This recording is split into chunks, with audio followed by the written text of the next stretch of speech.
Welcome, everybody, to Dead Talk Live. And today, on our very special afternoon episode, I'm very happy to have with us Prano Bailey Bond, writer and director of the great new movie Censor. Prano, thank you so much for being here with us. How are you doing?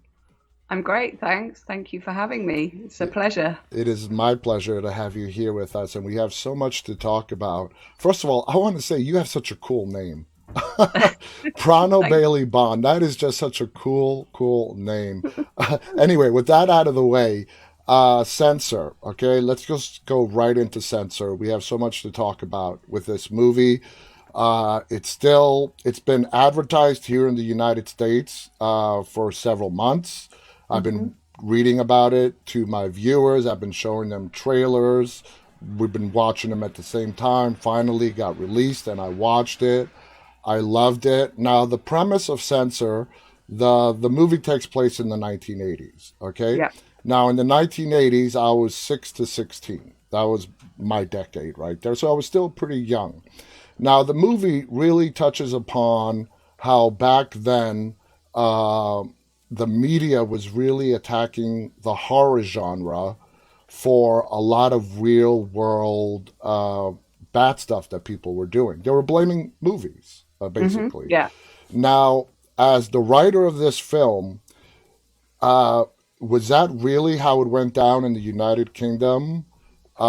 Did you exaggerate it a little bit? How much research did you do into that?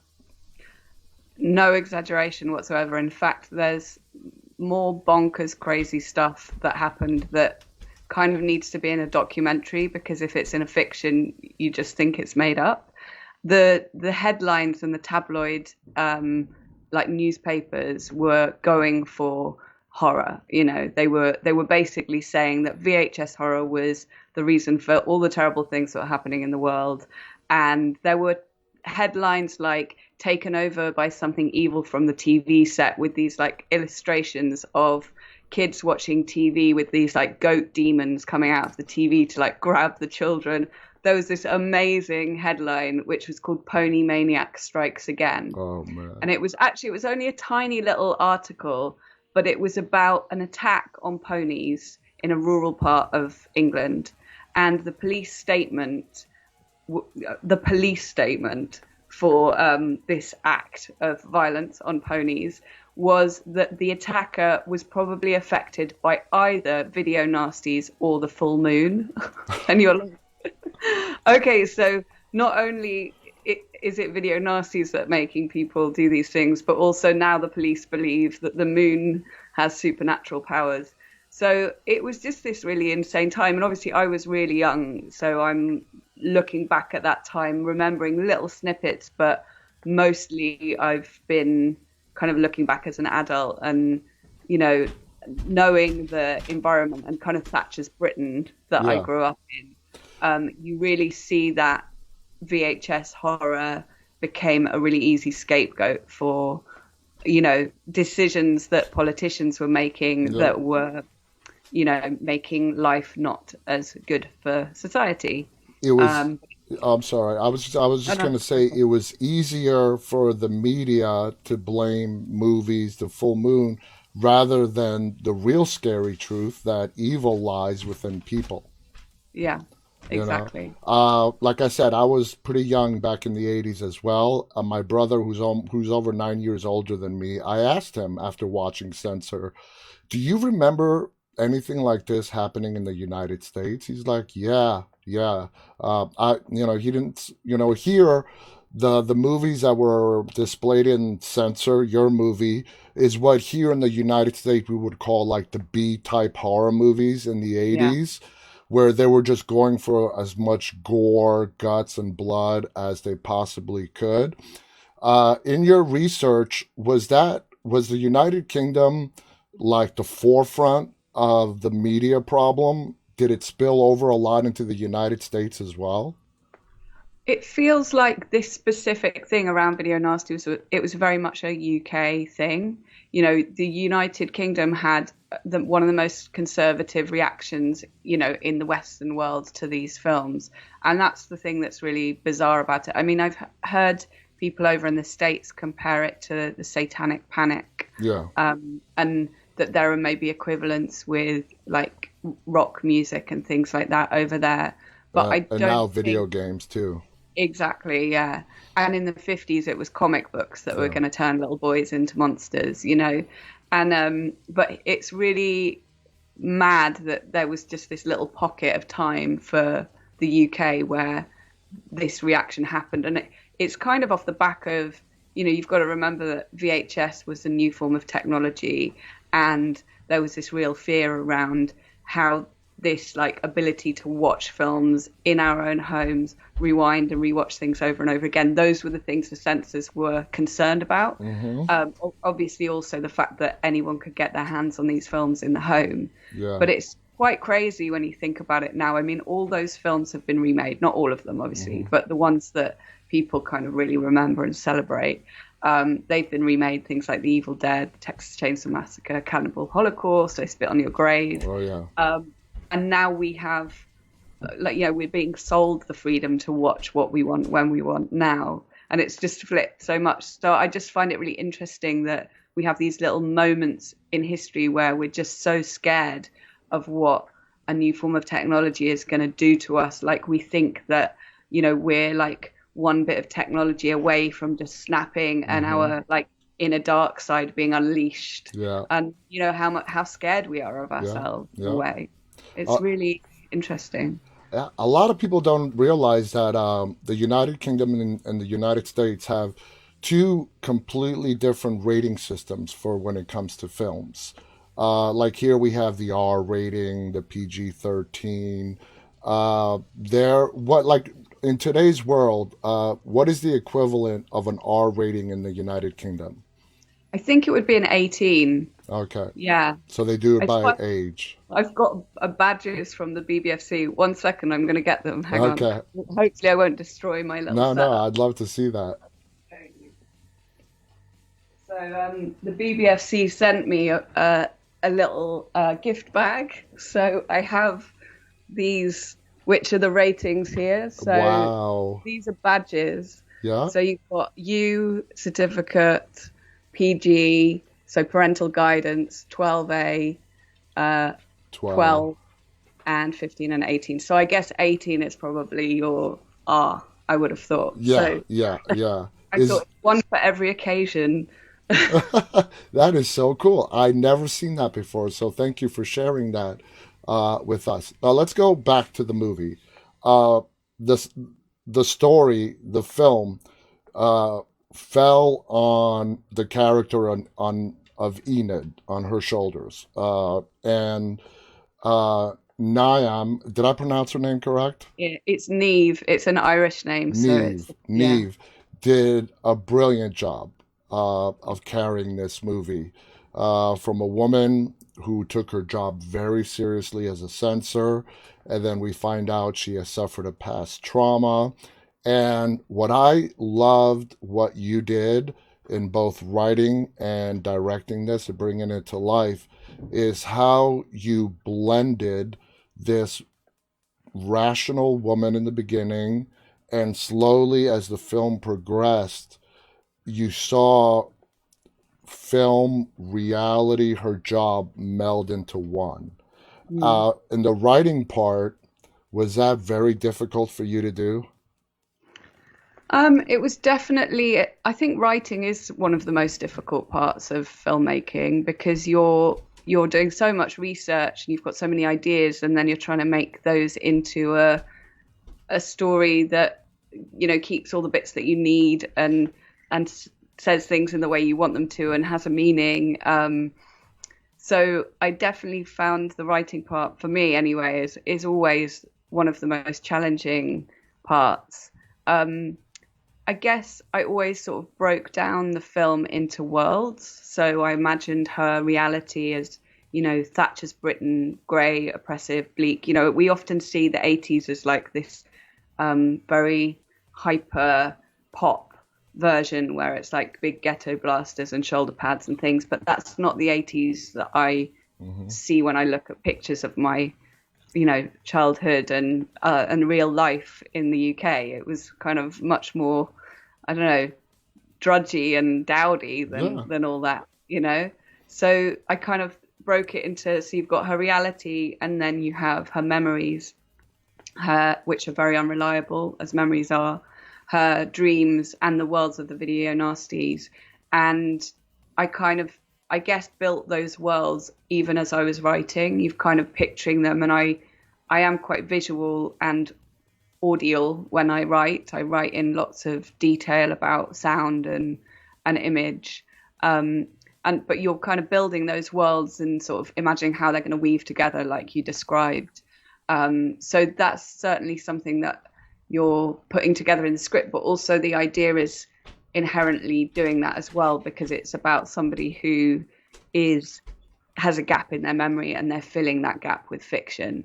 It was really fun. Like now I can look back on the writing process and think it was really fun because it's the kind of thing where you make those little discoveries as you go and things click together, and they're amazing moments. But Yeah. obviously in between all that, you're sitting at your desk going, quite a lot. So the writing is done. Now you're behind the camera, directing the set.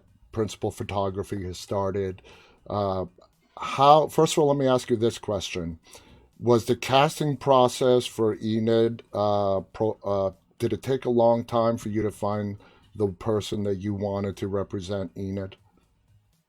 I think I saw about 70 actresses for Enid, so quite a lot. I met some amazing women, you know.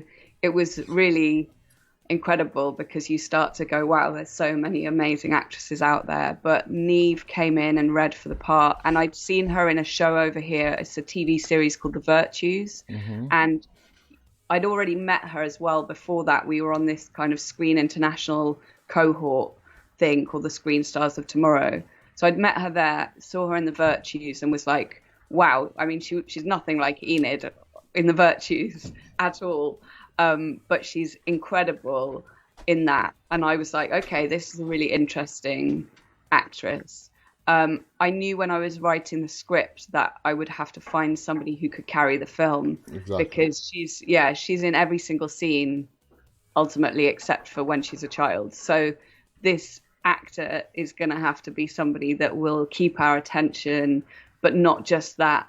Enid's quite a closed character, so how can we find someone who's going to let us in to that? And when Neve came in and read, she has this ability to put thought on screen. And that's what I needed because Enid's so closed as a character. I needed somebody who was going to bring an empathy to the role as well. And Mm-hmm. that's what Neve does for all her roles. Yeah. But she had this kind of coiled spring version of Enid at the beginning, and then she has so much range that she was able to sort of take us to the other extreme of the end of the film. Yeah. So she did both of those in the auditions, and I was really excited to like have the opportunity to work with her. So yeah, it was a very exciting casting. But So yeah, I saw quite a few people in the process. So when you cast a Neve and you're like, okay, this is going to be my Enid, I would assume that you two spent a lot of one-on-one time, letting her know your vision of how you want the character of Enid, and she probably had a lot of questions herself about what you wanted. Did you guys find yourselves spending a lot of one-on-one time, going back and forth, explaining the role?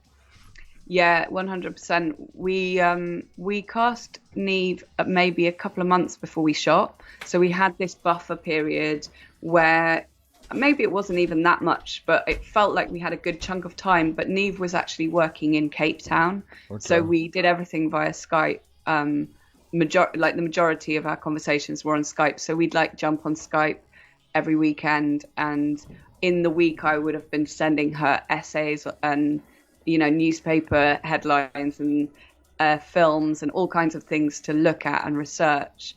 And then at the weekend, we'd talk about those things. We'd talk about Enid.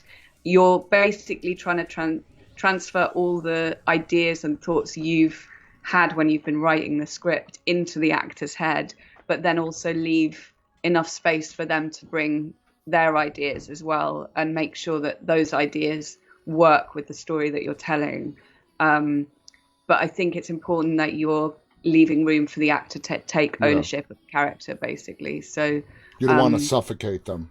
exactly, yeah, and it was such a lovely collaboration with Neve. I remember dreaming before uh, before casting the role, thinking I just really hope I meet somebody who I end up being, you don't, it's not like you're looking for a friend, but you kind of want to go through this experience that's, is going to be really intense. You're going to have to work with that person in really intense situations. And like I say, they're in every single scene. So you're just hoping it's someone you get along with. And we got along brilliantly and we've stayed very good friends. So She was absolutely brilliant, and like I said, that's why I focused on the casting question, because that must have been a hard job for you, because you knew that the success or failure of this film depended on you putting that right person in that role, yeah, and she just was fantastic and yeah. just absolutely wonderful. Before we proceed, uh, Censor got released here in the United States like in July. Did it Yeah, July, June 11th. Yeah. June 11th? Did it get released at the same time in the United Kingdom, or did it get released earlier there No, it's just been released here. So it was released in cinemas on August the 20th. in the And I United Kingdom? in the United Kingdom, I've just been doing like a UK Q&A tour. So that finished on Saturday. So Okay, and we go on to VOD in a couple of weeks, I think, over here. So yeah, it's still in cinemas here now. that's awesome. In the United States, I believe it just went straight to video on demand. Am I correct? It had a week in theaters over there, so it did have a small theatrical release, and then it went to VOD. Yeah, Okay. Now, for all our audience members who have not watched this movie yet, it's called Censor, and it's available on any uh, your digital streaming retailer of choice, Amazon, Vudu. Uh, please watch this movie. It's amazing. What kind of reaction have you been getting from the Q&A sessions you've been doing on your tour throughout the United Kingdom? Are you, as we discussed in our messages prior to this, are you getting a lot of people who want to get your take on different parts of the movie and what they represented? I told you, I mentioned to you in our message before this interview that I love the fact that you did not hand it over to us on a silver platter, and that you left a lot open for viewer interpretation. The people that I have spoken to here in the United States, fans, even team members of mine, they're like, I'm really confused about this, this, and this. And the best that I can do is I can offer them, I mean, I think I got it. But as talking to different people, I'm like, wait a minute, I have my interpretation. Okay. And I think everybody else is going to have their interpretation. So, going back to the question, are you getting a lot of fans approaching you saying, hey, what was this about? What did you really mean by this? What's the Q&A like? the Q&As have been brilliant, and the reaction's been really great. Um, I guess there's been like questions that have leaned towards like, so what really happened to Nina? Um, that kind of thing. And there's also been a podcast over here called The Final Girls, and they've I done heard of that. 3 episodes so far called Censor This. And it's, I think the first one, they have a film writer, like a journalist, come on, and she's like, I had my version so worked out and I knew exactly what it was in my head and I was totally convinced. And then I came out of the cinema and spoke to a friend and they'd had the complete opposite and were completely convinced the other way. And so I think that's really interesting because for me, the film needs to be left slightly ambiguous in terms of, you know, elements that Enid is never going to know, you know? Mm-hmm. So it's more interesting for me to stay authentic and truthful to Enid's point of view. And that's always what I intended. I think the point is that the things she never knows, we should never know. And those are the things that have driven her to this point. That is ultimately the horror of the film, is the not knowing. And it's far more interesting for people to come away and have conversations about what they read than for me to, you know, To explain it to give it them. to explain it and give Yeah. it all to them. I think that's where it's interesting to me that people can have these arguments. And you know I'm trying to not say things too clearly because I know some people won't Yeah. have watched the film who are watching this, so I'm trying to like Oh, not. I know exactly what you But mean. yeah, And the bottom line is, this movie is going to spark interesting discussions amongst people in regards to the ending. At which point did Enid really start losing touch? When did she get really sucked into her job? What I loved about the ending is those split second flashes. Okay, we're not going to go into detail, we're not going to spoil it, but those split second flashes, it reminded me of another movie that came out recently, and that is Saint Maud. Have you okay. seen Saint Maud? Yeah, I'm friends with the director of Rose Saint Maud. Glass. Yeah, Okay, now Saint Maud, another great film. You don't actually get to see reality literally until the last split second before the credits roll. Okay, yeah, if you've seen the movie, you know exactly what yeah, I'm talking about. And seeing the ending of Censor sort of reminded me of that, where those split second flashback, well, they're not flashbacks, but those flashes yeah, that we see as Enid gets the ending that she wants in life and what she's been hoping for since the trauma she suffered as a little child. That was very brilliantly done.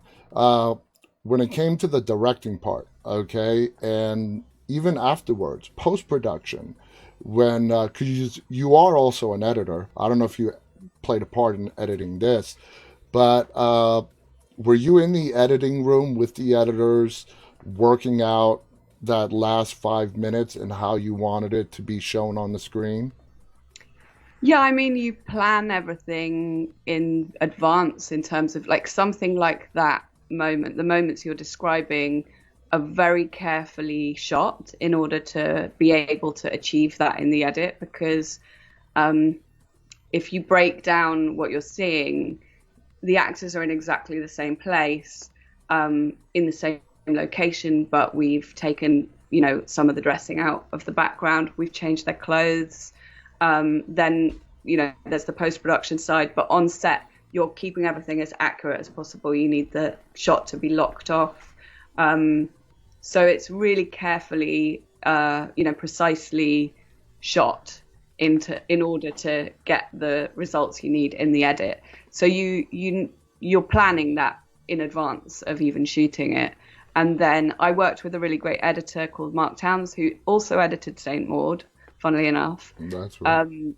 However, I hadn't seen Saint Maud until last October, so after we'd locked picture on Yeah. Censor, because it didn't come out here in the cinema until the end of last year.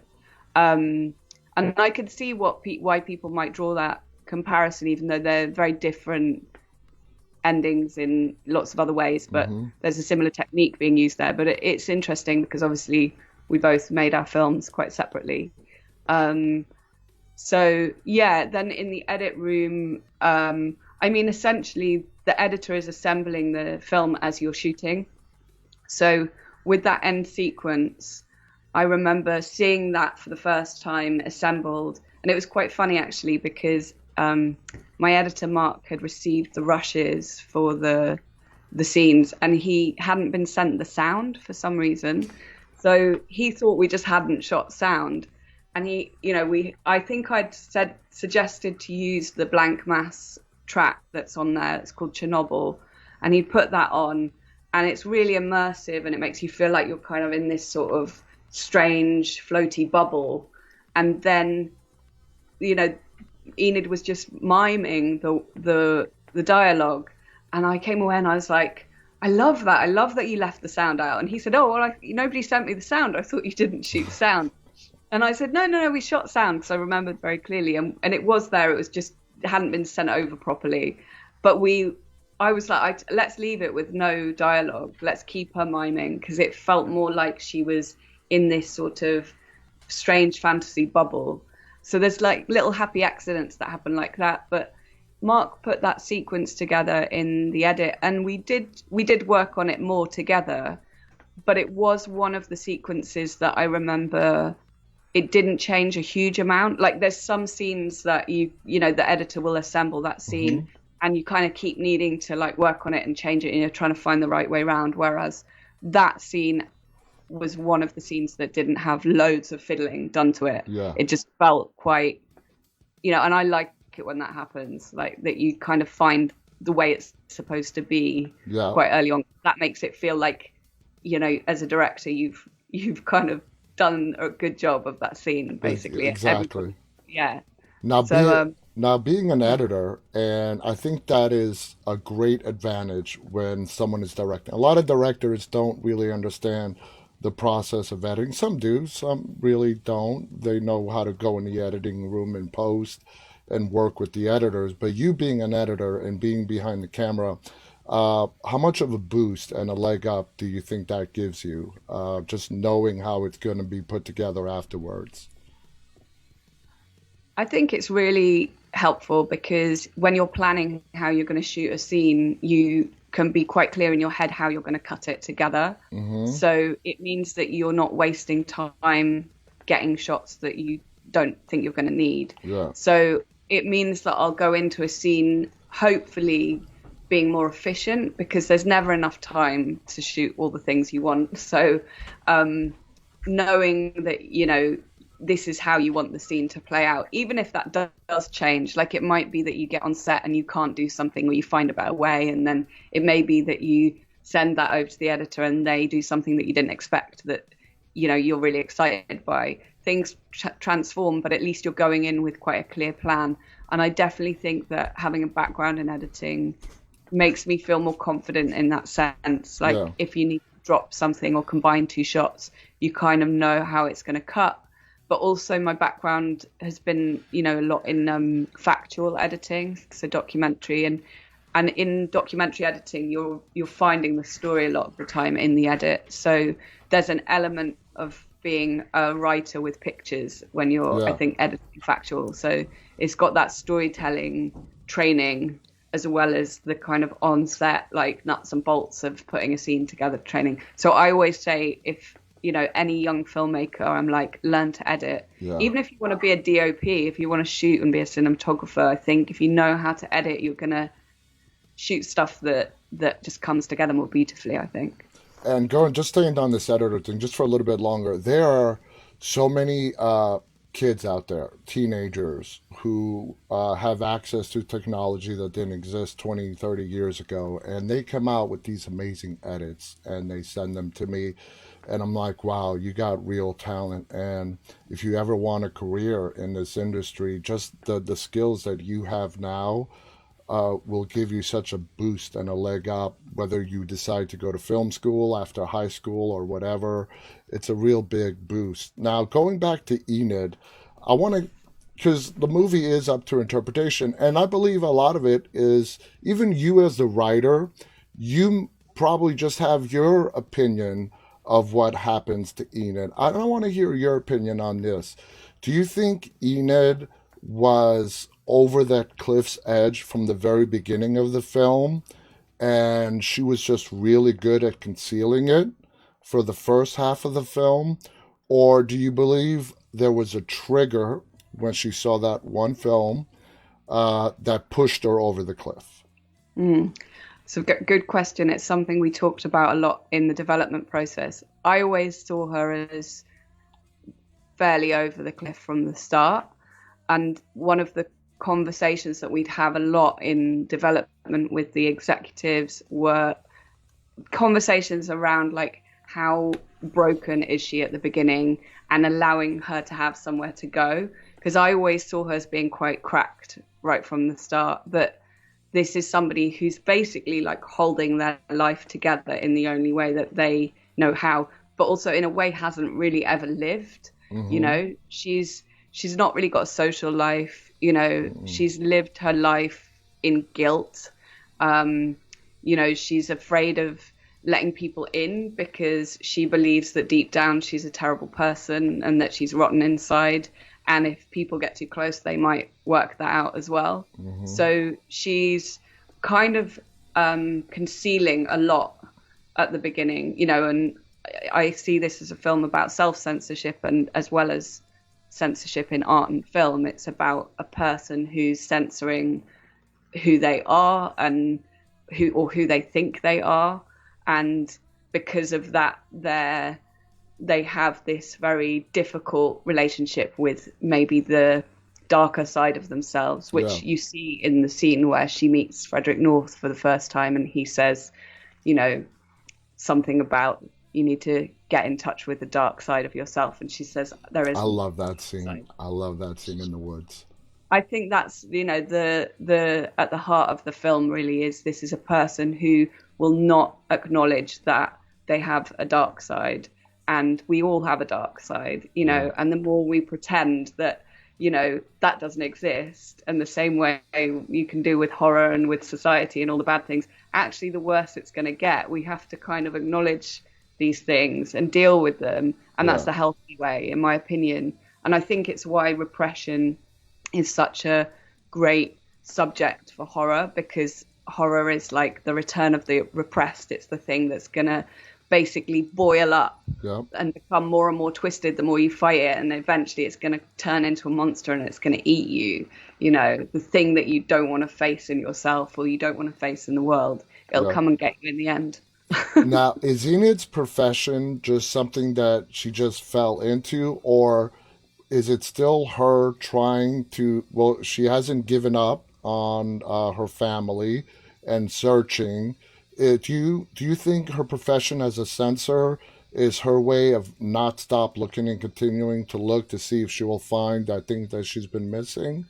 Or do you think it's just a job that she just landed because of, whatever, skills and whatnot? Mm. And what's your take on that? Yeah, well, she does say in the film that I do this to protect people. And so I always saw her as using censorship as a way to make up for what she didn't do for her sister, which was she didn't protect her sisters. So Exactly. she's taking on the responsibility of protecting everyone from the horror in fiction. But we did talk a lot about, what other jobs she might have done. So, for example, in her backstory, one of the other jobs we always imagined her doing was like a playground health and safety officer. Hmm. And like that she went, we even had at one point that she went to schools, because the census during this period, actually, it was a part-time job, but we didn't feel it fitted in the film in the end. Yeah. But we had these kind of scenes very early on in the script where she'd go to schools and be talking to young people, and kind of we'd get a sense of like her previous life as a health and safety inspector, and she's Yeah. kind of constantly trying to make everything safe and protect everybody. Yeah. So that was really the reason for her, her coming to this job. Now, a big turning point in the movie for me, what I call Enid's point of no return, is when she visits the home of that horror filmmaker. Okay, Mm-hmm. she goes in. She even recognizes she's a censor. She recognizes parts of his house that have been used in his movies. Then it goes really south, and her lack of emotion when that happens. Uh, I think that's when Enid's point of no return just it had. There's no going back for her. She's completely flipped over. Uh, One of the greatest scenes in the movie as well, and how that just went completely south. Uh, Now, the way it played out in that sequence, it was an accident. Uh, he was attacking her. She was trying to protect herself, and like I said, things went south. Is that how you originally wanted that scene to play out? Did you wrestle with how you wanted that very pivotal scene to go? Tell us about it. Yeah, no, it was always intended like that, that it's a sorry accident ultimately. But it is, like you say, it definitely is a turning point for her and a point of no return, because what's happening in that moment is what she's watching on screen day in, day out is now in the real world. And Mm-hmm. so that's also echoed, like you say, in the fact that she finds herself in a set of one of the films she's watched at work. And so it was all about, like, I guess the echo of the fiction kind of echoing into reality. Yeah. So yeah, it feels like ages ago since I wrote that scene, or since me and my co-writer Anthony Fletcher would have been writing that scene. The thing I remember the most about writing those scenes is how much fun it was to write Doug Smart, the character, Yeah. because he's just so Well, I'll tell you horrible. what, let me describe, and then I want to hear your. Yeah, you go for it. He came across as one of the sleazy porn filmmakers. Yeah. That's my description. Yeah, 100%.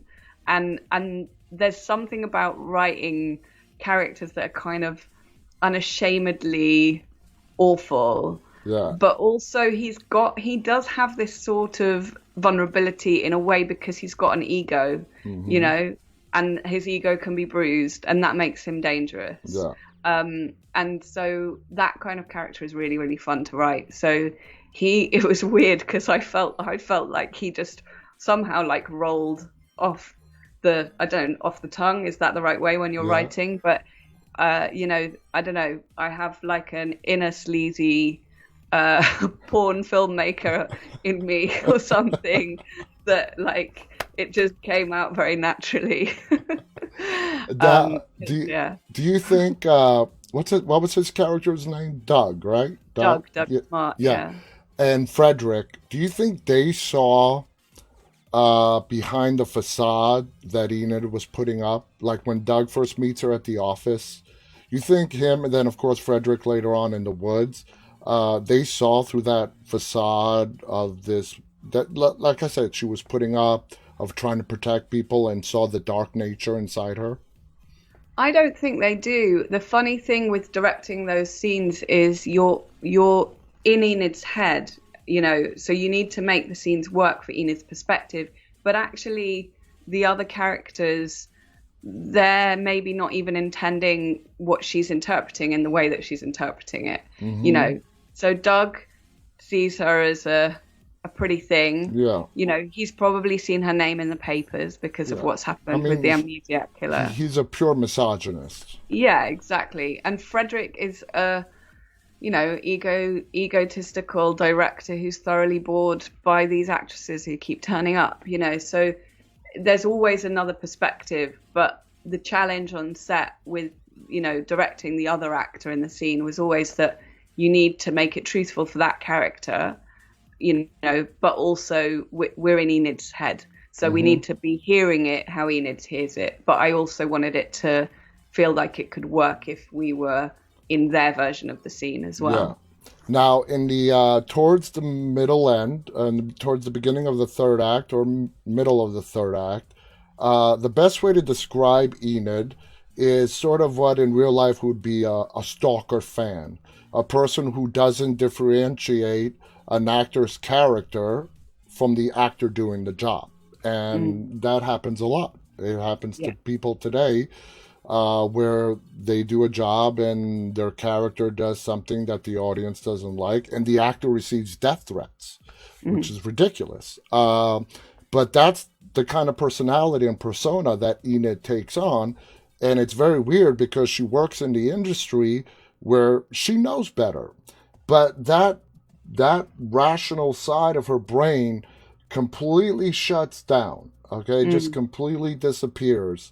Was there, like, going back to that word again, wrestling on how you were going to bring that to the screen, how you were going to portray? Wait a minute.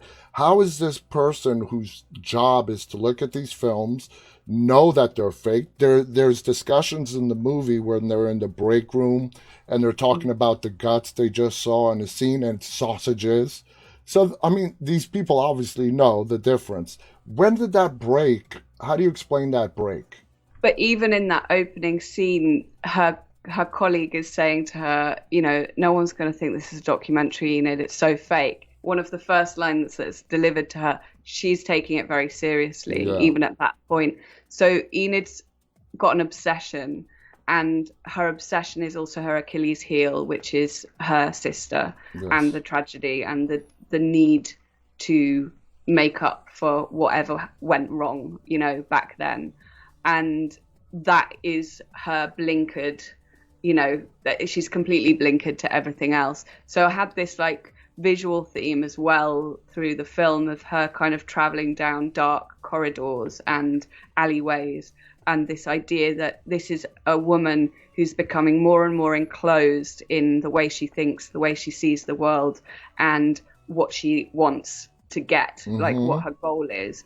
That she's kind of traveling down these dark corridors to a much darker and darker place, and there's no other alternative route. So Yeah. all of that was about somebody, even the aspect ratio shift was me kind of thinking about that sort of single-minded, you know, blinkered woman, Yeah. kind of just focused on one thing and everything else is going out the window. Mm-hmm. And that's her trauma ultimately that's kind of led her to this place. Yeah. So Yeah. yeah, so it was Absolutely. always an obsession, an obsession film. Now, another wonderful thing is in the woods when she approaches Frederick, the cinematography was absolutely phenomenal. The way you showed the woods and even the light fog, it was just very scary. The atmosphere was very, very scary. Uh, I mean, who do you give credit to, or even yourself, for setting up the look and feel of the woods when she first meets Frederick and he's trying to pull that part of her, of what he thinks he's talking to another actress who's sane and Yeah, normal and here to audition for a job, not realizing that this woman is she's gone. I mean, she's yeah. lost it. How did you achieve that setting, that beautiful setting in the woods? Well, as the director, you describe what you're going for to your director of photography, cinematographer. So you're talking a lot with them about atmosphere, emotion, and mood, but ultimately, I can't take credit for the actual lighting. And it's me transferring those ideas to the director of DP, photography, the yeah. DP, who then needs to have the talent to actually bring that to life. And I work with a DP called Annika Summerson, who I've known since we met actually at university. So we've been working together now for a long time. She shot most of my music videos and my short films. So we've worked together loads. And I agree. I think she did such an incredible job on that scene, on the whole film, but that scene in particular, because lighting a forest is Mm-mm. not easy, Yeah. especially when we're not a massive budget film, obviously. So, I was describing the smoke, and you're always hoping with smoke that you're not going to have a windy day or a windy night because you can just have all that just blow away. And so even the special effects guys who are doing the smoke, did such a great job because they have to kind of really think about exactly where their smoke points are and where the wind is and if that's going to change, because you could just go okay and action and then suddenly all the smoke is It's gone. gone. And that's happened before, Yeah. and it's incredibly frustrating. But yeah, it's a combination of everybody making the film. Really, it's also the sound design and the music that's holding you, atmospherically there. So we have a really beautiful piece of music. Well, it's dark and beautiful. At that point, from our composer Emily Levinese Farouche, who did this wonderful score that's very vocal, like lots of strange vocal sounds that she's processed and turned into like deep, dark Yeah. noises, Yeah. strange lullabies. And then also, I remember saying to my sound designer, I wanted the sound of like weird men's voices that we could hear just off camera, like somewhere deep in the woods, that there's something threatening. And I think we had trouble recording some men's voices for that. And at one point there was this somebody suggest, oh, should we just put foxes? And I was like, no, it has to be men's voices because that's got what's going to make her feel more scared in that Yeah. forest. But it's really a combination of all the departments that you see. Yeah. Even things like the way the sleeves looked on the nightie and Mm-hmm. in the costume, like just it's all of those people coming together and doing their jobs really well. So What do you think about the irony in the film where you have this person, a censor, whose job is to protect the public from seeing really graphic stuff, actually be the one, and probably the only one, that is influenced by what she is watching to make her commit these atrocious acts and completely not be fazed by them. Because uh, when going to that scene in the woods and then into the cabin, and she starts seeing what she's been seeing on screen for real, she doesn't seem phased at all. Do you Mm, see the irony there as someone as a censor trying to protect the public, but it's her. It's her that's yeah. gone influenced by the films that she's been watching. Yeah, and I mean the problem there is that Enid loses the ability to tell the difference between fact and fiction. Mm-hmm. And that's, I guess, I remember hearing a David Cronenberg quote that was something like, "The censor who's driven to protect is the most dangerous censor of all." And Yeah. he also said something along the lines of like, "It's the censors who seem to have stopped being able to tell the difference between fact and fiction." And I love those little quotes that you kind of hold on to as you're writing a project like this, because that's the problem, is the people that can't tell the difference between fact and fiction generally weren't the horror fans. Yeah. Like me as a kid, I loved watching horror because I knew it wasn't real. Like the things that scare you are the things that you think are real, you know. But even as a kid, you can tell the difference between Mm-hmm. reality and fantasy. And when it's a fantasy film and it's like a spooky ghost story or something, it's like, woohoo, this is like fun scared. I can enjoy this. But I think during this particular period, there were a lot of people who couldn't tell the difference between fiction and reality. Yeah. That Yeah. was where the problem lied. So, yeah. So, in the time that we have left, let's hear, how did you get your start in this industry? You just told us you've been a fan of film for a long time. When did you realize that this is what you wanted to do as a career? Quite young, actually. I mean, I was always watching films, loved films. I had like my mum was an actress, like in her kind of Mm-hmm. younger years. And she was an acting teacher, and so she had like a DV camera that she'd film her students with, and I'd borrow it, and like me and my friends would like make films and stuff like that. But I kind of thought at that point I wanted to act.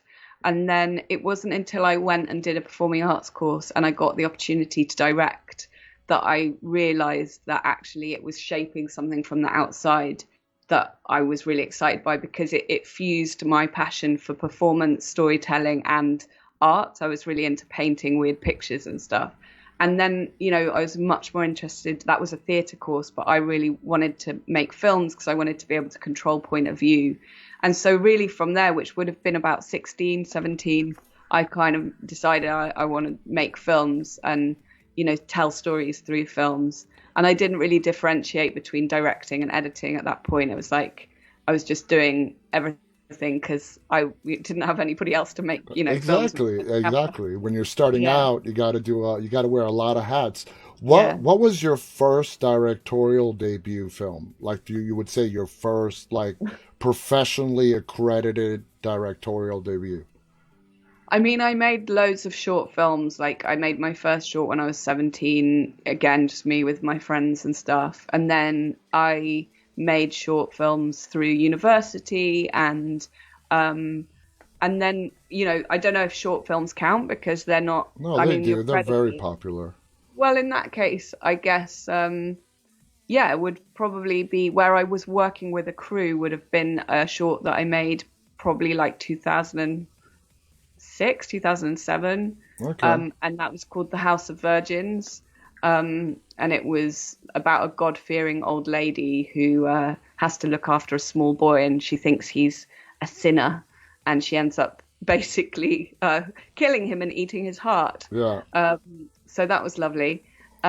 So that was probably the first thing I did with a crew. But then I guess in terms of like, professional being paid would have been the music videos that I started to make. So, Now, um, after school, did you go through like the university route, or you're like, you know what? I want to learn on the job. I want to get myself on sets and learn how it's done. I went and I was a runner at like a post-production company, then went to university and did a practical film degree. And then I went back to running at like post houses, and through post post-production and working on animations as well. I ended up editing, but the whole time was making my short films. So I was always like kind of one foot in the industry at that point, and then making my own shorts. And then I went off and worked as an editor for a while. Mm-hmm. And then I ended up, after doing that, I ended up deciding to do jobs that meant I had as much freedom and time as I could find, so I Mm-hmm. could focus on like making stuff. So that meant stepping away from the industry slightly, because any industry job means that you're working all the time in that role. So, I kind of balanced that by like going and doing random jobs. Like I think I had a Yeah. weekend job in a pub and stuff like that. So you've got a bit of money coming in, but you can always drop things and go and shoot something or get a job working on set and learn something. So it's a Now, bit of a mixture. now, when it came to Censor, was the whole thing planned out? Like when you started production,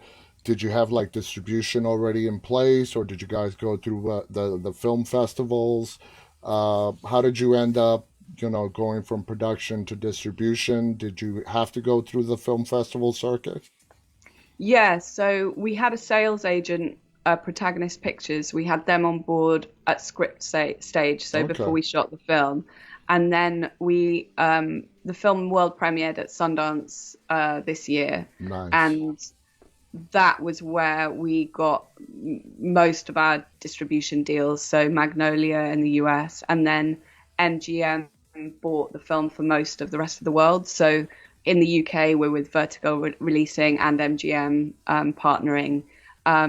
So that all happened kind of off the back of Sundance, and we went to Berlin Film Festival. And it's really weird because this year's been so different, Yeah. like in terms of festivals being virtual, not being able to go. So right now, we've just had our UK release, and then next weekend, I'm going to my first film festival abroad in France because I haven't been Wow. able to travel to any. So it's like, it's kind of all back to front, but Yeah. it's fine. It's all good. Like, I'm just happy that Yeah, the it's gone industry well.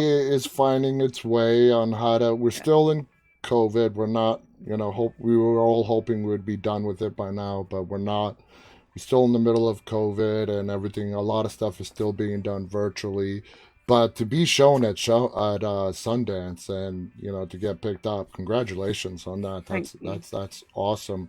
Moving forward in your career, it sounds like directing, just from listening, is your number one passion, with writing very close behind. Yeah, I kind of write in order to direct the things that I want to direct. Writing is I enjoy it. I do like being kind of thoughtful and quiet, and like having that period. It's quite schizophrenic writing directing, because you kind of stay in on your own to write, and you Yeah. lock yourself in a room, and obviously I co-write, so we work on Skype quite a lot as well. And then you do the directing bit, and you're like, managing a whole crew and cast, and then doing lots of public facing stuff. So after this, period, I'm going to be going back into hibernation and writing, but I've got loads of ideas that I'm really excited about. So I am looking forward to the writing now. Are they all horror related? They're all very dark, Okay. definitely. Stay with I think, that. Stay with yeah, that. there's one that's definitely a horror, one that's maybe a dark comedy, another one that's like, oh, I don't know, horrible, but I don't know if it's a horror. But yeah, Oh, Prano, we are out of time. This has uh, been absolutely brilliant. Thank you so much. it's such a pleasure. It's lovely to talk to you. I'm looking forward. I want our audience, because here in the United States. We're in the middle of the afternoon. A lot of people are working. A lot of people are going to watch this as it gets Yeah. archived and see this interview. So, guys, please, if you haven't watched it yet, watch Censor.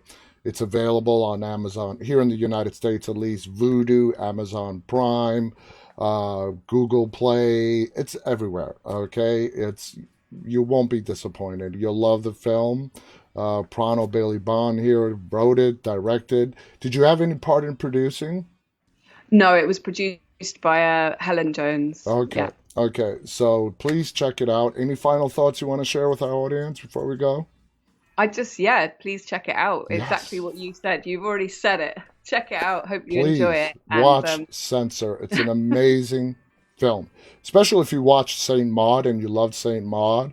They're both like, I don't want to say one's better than the other, but they're like right here. I mean, they're both amazing. So Yeah, thank cool. you so much, guys. Thank you so much for tuning in.